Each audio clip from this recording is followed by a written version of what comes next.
Support for the Capital Connection comes from New York State United Teachers, working to support students, educators, and public schools as the center of their communities through the Public Schools Unite Us initiative, and United University Professions, representing 37,000 academic and professional employees at SUNY campuses and teaching hospitals across New York State. Frederick E. Cole, President, uupinfo.org.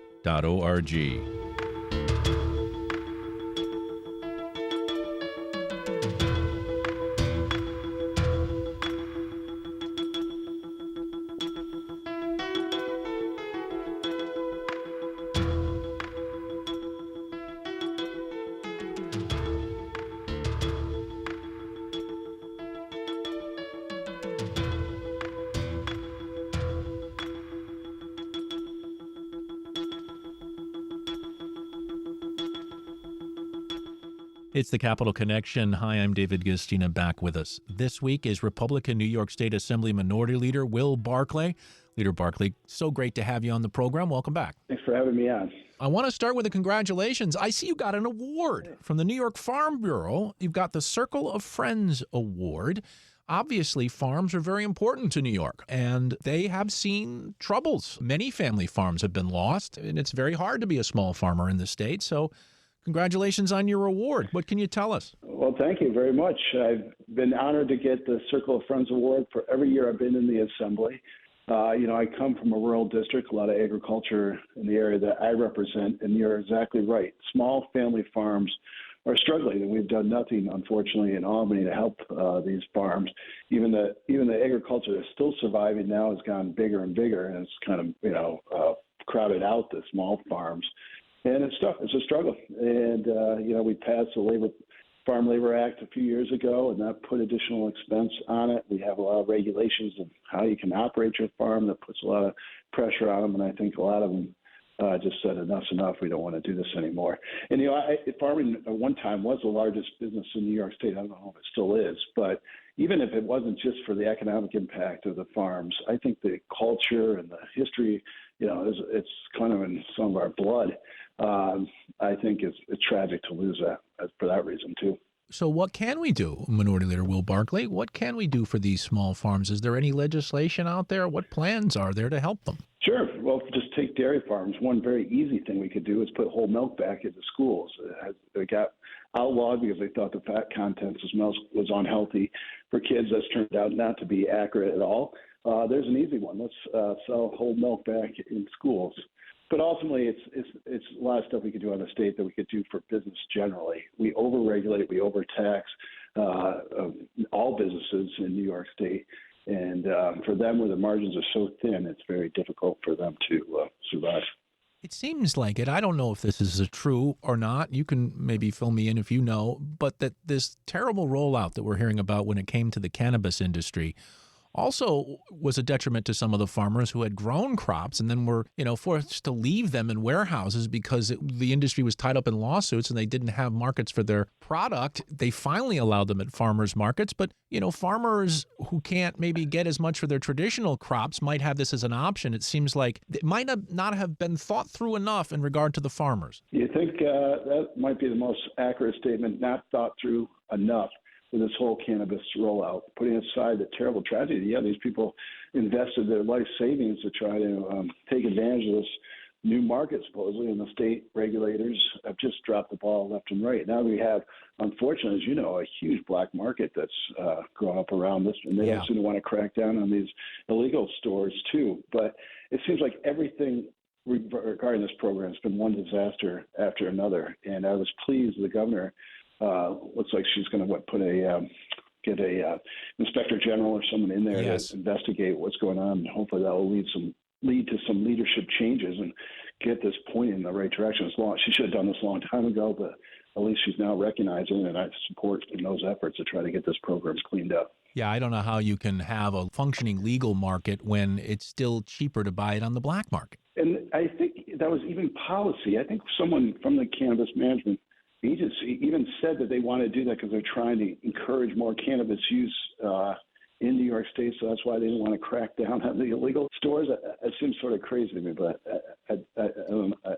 anyways, the long and short of it, David, it definitely needs someone to go in there and clean this up, and it ultimately will need new leadership, I'm sure. We're speaking with Will Barclay, the New York State Assembly Minority Leader, a Republican. Your conference and generally in Republicans have been on the issue of public safety. The subways in New York now have National Guard troops in them. The governor, reacting to some high-profile incidents in the subway, has done that. There's been some criticism. Why didn't you just hire more cops? But at the same time, she certainly responded to the issue. And there's talk about, even if it's just for psychological reasons to keep people feeling safe, it was something that needed to be done. So what do you make on the Republican side of the governor's move there? Well, again, we're all for more safety in law enforcement, particularly where crime's been rampant on the subway. So we're not opposed to that. I'm not sure that's the solution. I think you're right. I would like, if we didn't have this anti-police narrative, we might not be losing so many New York PD members and people join the force more readily than they are now. I would prefer, obviously, to have police in the subways versus the National Guard. But if that's one thing that's going to quell the surge of violent crimes that's happening there, I fully support that.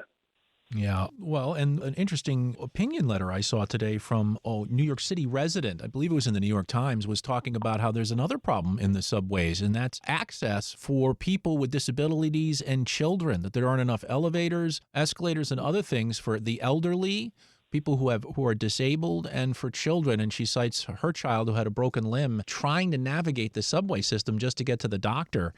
And the idea that, once again, there are not only the public safety issue, but this idea that our infrastructure is not up to par, that we need to really spend some money to get things like transportation infrastructure and road infrastructure up to par so that, New Yorkers can work and live more efficiently in the state. Well, I don't disagree with that, David. And, I'm a fiscal conservative and don't believe, I think we spend crazy in the state. But one thing I would agree with my colleagues across the aisle is investment in infrastructure, not only in New York City, but it needs to be on parity throughout the state. And that's one of the reasons we've advocated all these years to make sure that we're getting appropriate funding, particularly in the Consolidated Highway Improvement Program in New York State. The governor always comes in, she'll do a cut. I think she left it flat this year, but the legislature, I'm in full agreement with, increase that budget. So that's one thing I think one of the mandates of government is to provide good infrastructure for its citizens. And you're right, I don't think we've done a great job of that in New York. Where is your Republican conference on the issue of affordable housing? Obviously, we know rents are high. Housing for single families is nearly impossible.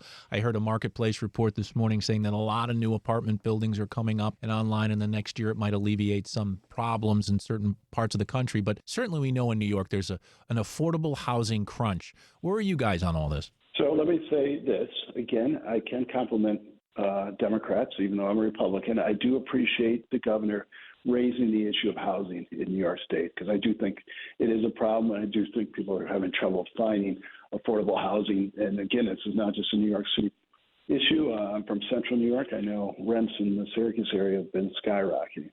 Where I differ probably from the governor is a solution on how to do that, although I'm pleased that she took the stick last year. She was trying to force municipalities into being able to help develop housing. Now she's using a CARE, which I think is a much better approach. But ultimately, we, again, in New York, for instance, are trying to put good cause eviction into the budget. Good cause eviction will allow landlords to evict anybody unless they had good cause to do so. And it just puts one more stress. And so why would anybody want to develop housing if you can't evict somebody, or they want to force New York City or force to have rent control? It's just one regulation after another that I think really prevents developers from wanting to invest. It's a big risk to develop some of these housing projects.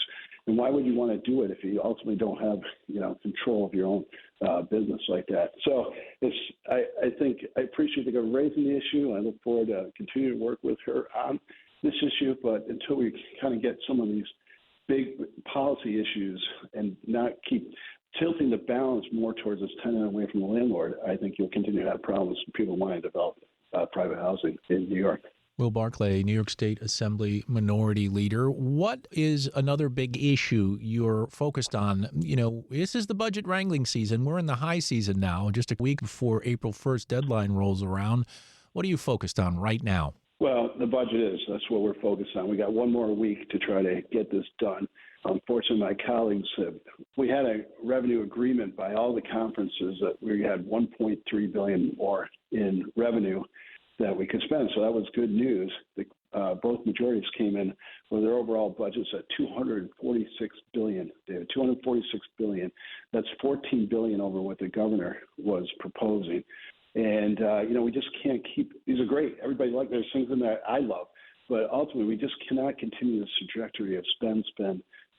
If this budget's enacted, that'll mean that we've increased the budget over the last 5 years by $70 billion. And I think when I started a long time ago now in the Assembly, the whole state budget was about $70 billion. So you can just see the massive amount of growth, the spending that's gone on the last few years.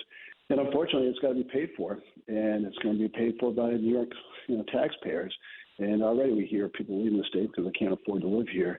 By increasing spending by this much, it's just going to continue this unfortunate cycle. Well, speaking of spending, let's talk about the schools for a second, because there's been this big fight over hold harmless, right? Now, this is the idea that some districts in the state, because it's funded through the property tax system, have more money, have more school money because there's more property tax base. Take Long Island, just for one example. So they end up with more money. Now, hold harmless says each year you get more money, you're not going to get less, kind of like a cost of living increase. But the governor wants to stop that, saying there are other poverty-stricken districts that deserve more money, and we need to even the playing field. Where do you guys come down on that? Well, we think we should fully fund the foundation aid. Again, I think most of our conference feels that way. I do think we also believe, so again, that we agreed with the government to a certain extent that probably the foundation aid formula needs to be revised. I've always said that we have a unequitable school funding program where you're right, the wealthy districts are getting money and the poor districts probably aren't getting enough money because we spend, and usually what we do is just spend a whole mess of money and throw it at the problem. But ultimately, if we reform the system, I think we could spend that school aid a lot more efficiently than we're doing now. And also, I've said this, I've told the teachers, I've told the school districts, we have to look at probably consolidating some of these school districts. As you know, enrollment's down across the state. Yeah. And it's hard to justify some of these smaller districts. And I always said if you could consolidate them, you can provide more program and better education for the students that go there. So, but those are tough, the local issues. I know that gets very parochial, as you know. It does. And, it's the same thing. It's the same issue, right, Will, with trying to combine governments, counties, villages, municipalities. You always have these identity issues that people don't want to give it up. But I agree with you. I think that consolidation on both counts, on schools and municipalities, governments, could do a lot to, have more wealth on the whole for schools and for communities. Yeah, I mean, I can't believe I'm saying this on the radio, but I mentioned I'm from the Alaska School District, and they were putting a middle school, and I said to my wife once at the dinner table that we should, merge with Sandy Creek just for the high school, and that went over like a lead balloon at the dinner table. So, so if I can't get it through my family, I'm probably going to have trouble getting it done in New York. But I could see where that intractable would be, because you'd say, well, no, we play them in sports. We can't go and be part of them now. Yeah, right. Well, let me ask you about something else, and feel free to take your shot if you want. Carl Heastie, the Speaker of the State Assembly, didn't seem to like the fact that he was asked by reporters about the fact that he's supposedly dating a lobbyist, and that lobbyists would have issues before. He didn't like having to be asked about that, said it's his personal life, he shouldn't be asked about it, that there were protocols in place, but he wouldn't talk about them. I mean, do we have to be careful here in New York? If you're the Speaker of the State Assembly, don't you have to answer those questions? Isn't your personal life, especially if it involves a lobbyist with issues before the government, something people should know? Well, perhaps, but I know the Speaker. I work very well with him.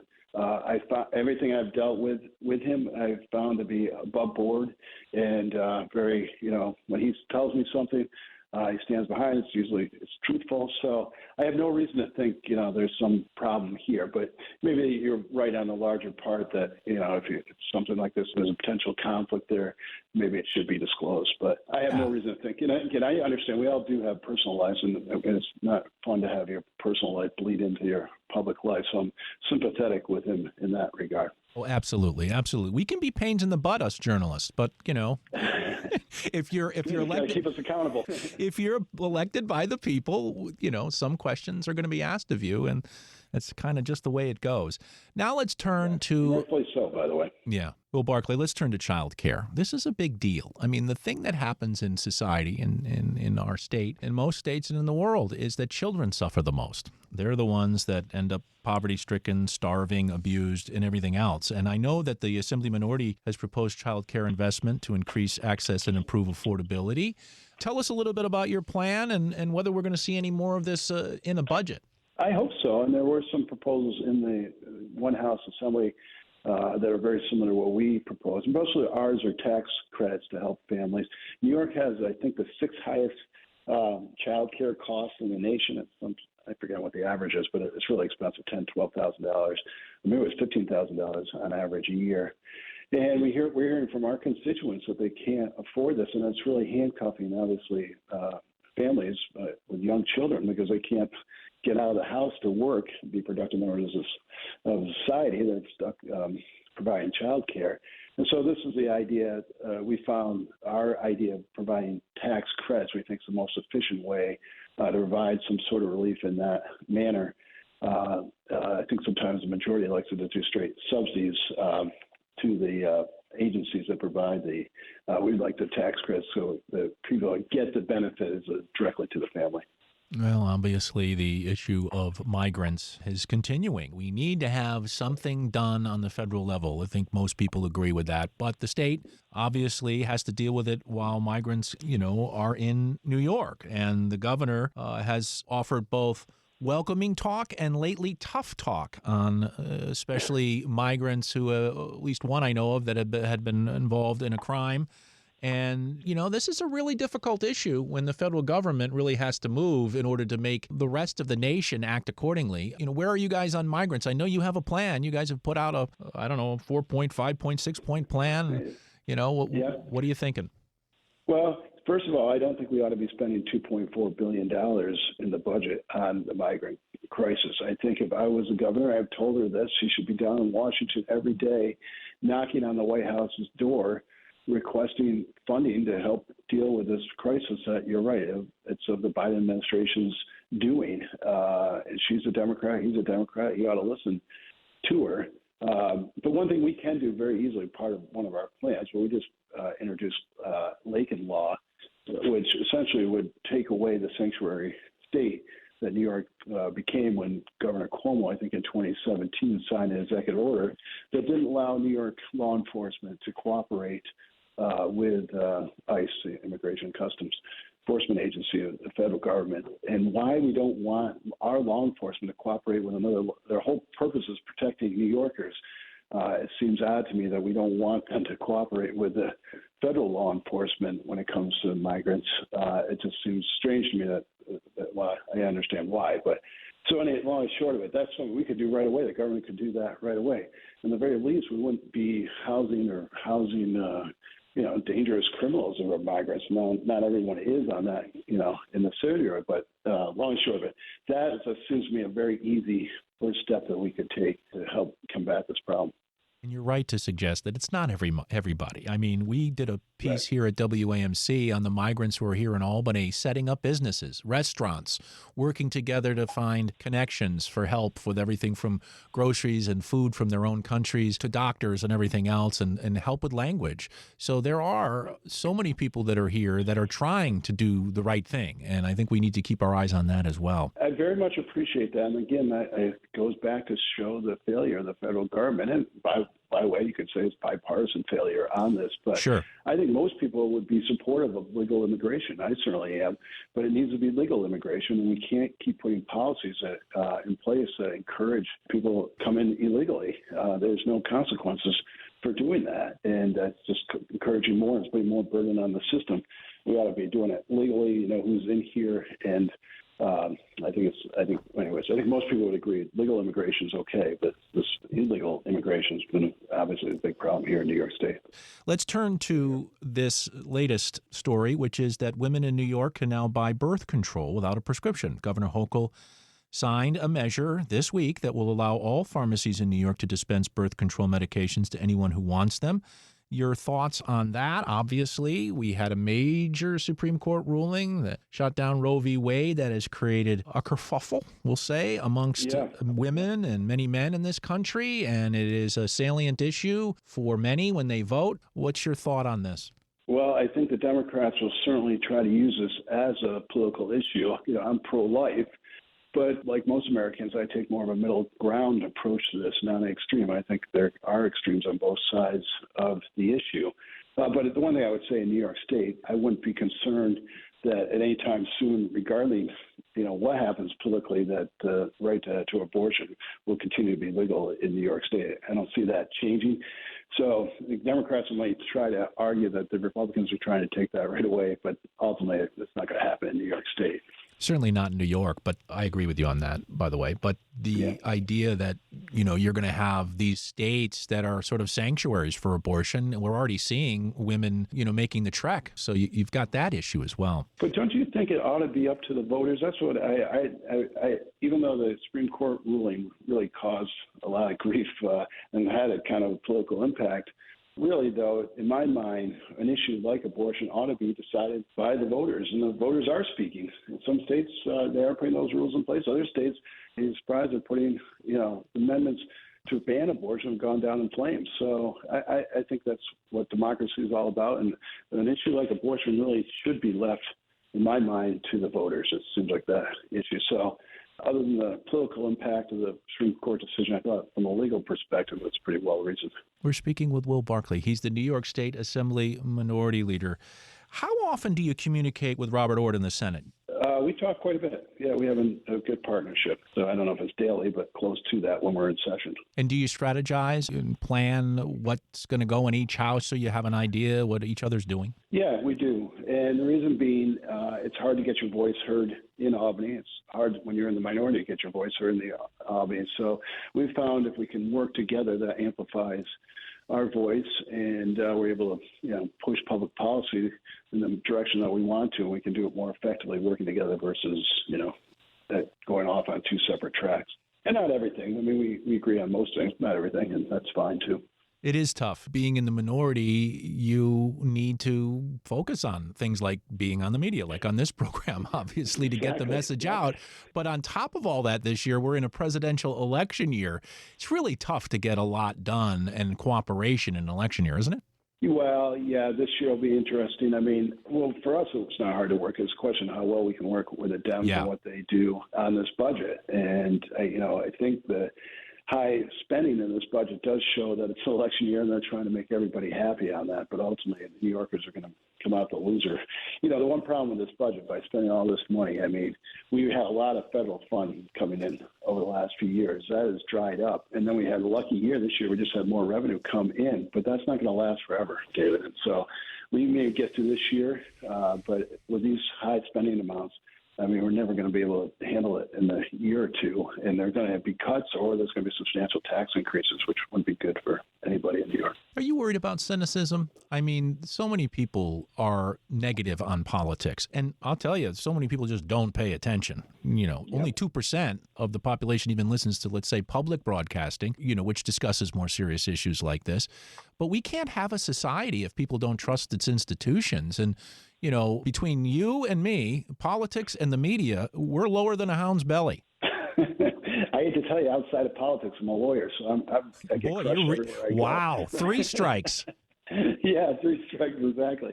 I am worried about the cynicism, and some of it's deserved. And I think, unfortunately, we've done take the cannabis rollout. I mean, it doesn't give you a lot of faith that government can do what it says it's going to do. But, just personally, I never take anything personally in this business. I know my colleagues from across the aisle they're here for good reasons. They want to represent their constituency the best that they can. Just so happens what they think their constituency wants may differ than what I think my constituency wants. And so that's where the rub comes. But, I encourage anyone at my conference, I encourage anyone on the other side that we need to be respectful of other people's positions, even though we disagree with them. And it doesn't mean that they're necessarily evil or, people we can't deal with. So I just think that's a good rule of thumb. And keep it to the policy issues. Don't make anything personal. Finally, Will Barkley, I got to ask you this. I saw that the governor of Vermont, Phil Scott, commented on the fact that the Republicans in Vermont sort of voted out the more moderate Republicans and have put in the more conservative ones because they want to endorse Donald Trump. And I got to tell you, Scott went on a soliloquy about why it's bad for the party. And he, in fact, endorsed Nikki Haley. So what are the New York Republicans going to do? Well, I've endorsed Trump, so that's where I am. Rob Orr endorsed Trump. I think the majority of our conference is behind Trump, so that's where we are. Yeah. What happens if he does get convicted of something? Will you reconsider the endorsement or not? Yeah, well, we'll see. I mean, yeah, of course, anything could change. This is my feeling. I've said this before. I think Trump did some great things for this country when he was president. And, you know, the economy was strong then. We had a pretty strong foreign policy. It was safe. We weren't in any wars. So you could say there's a lot of good with Trump. Obviously, his personality does rub people wrong, and that's unfortunate. But sometimes, governing is governing, and I happen to believe in the policies that Trump believes in. So I think he's a superior candidate over Joe Biden. Well, I guess we're going to leave it there. I'm going to have different opinions on that, but why get into it? He is Will Barkley. He is the Assembly Minority Leader, a Republican, and he's great to come on this program and talk with us. Will, I can't thank you enough. I know if I ask, you'll come back again, so thank you for that. I will. Thanks as always, David. I enjoy coming on the show.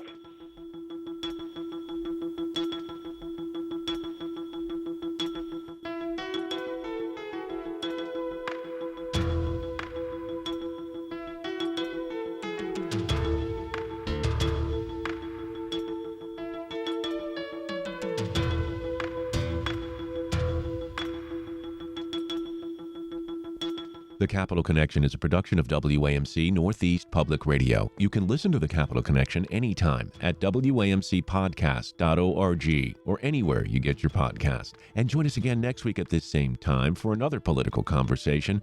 For The Capital Connection, I'm David Guistina.